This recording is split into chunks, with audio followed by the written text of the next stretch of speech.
बंधु माने प्रधानमंत्री कथा आपण माने शुणिथिबे श्री नरेंद्र मोदी दृष्टि रे नियुक्ति केवल एक चाकरी नुहे, यह हेउची आत्मसम्मान, आत्मनिर्भरता और समाज गठन रो एक दृढ़ आधार।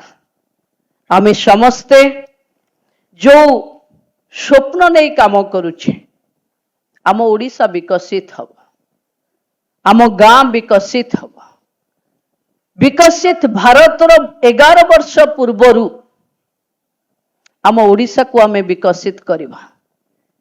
आमे आपण माने आज चाकिर नेबे, किए ड्रग इन्स्पेक्टर हेबे, किए नर्सिंग ऑफिसर हेबे, किए सरकारी प्राध्यापक हेबे, किए आयुर्वेदिक स्वास्थ्य अधिकारी हेबे, किए क्लिनिकल मनोविज्ञानी हेबे एवं मनोस्तत्व सामाजिक कर्मी भी हेबे।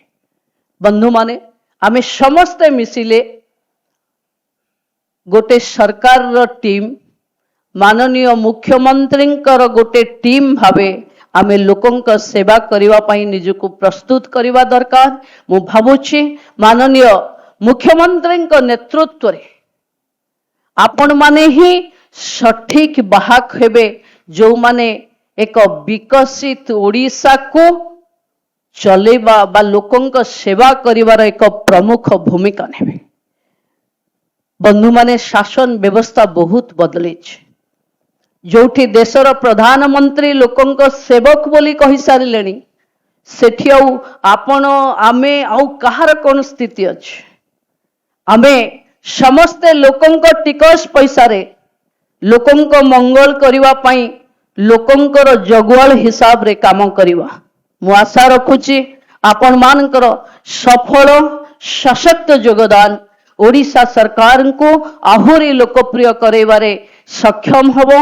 प्रभु जगन्नाथ मां सुभद्रा आपण मान को आशीर्वाद करंतु।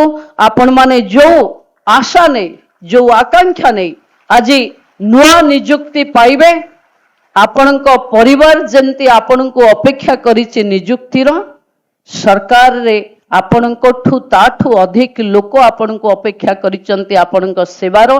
तेणु बेले बेले परिवार को देखी सेवा को भूलिबानी बा सेवा पाई परिवार को भूलिबानी, दुईर समान समान दिशा रे आमे विकास करिबा। समस्त को बहुत बहुत धन्यवाद। तेबे एभली किछि गुरुत्वपूर्ण खबर देखिबा को चाहंती आम चैनल को लाइक, सब्सक्राइब और शेयर करंतु।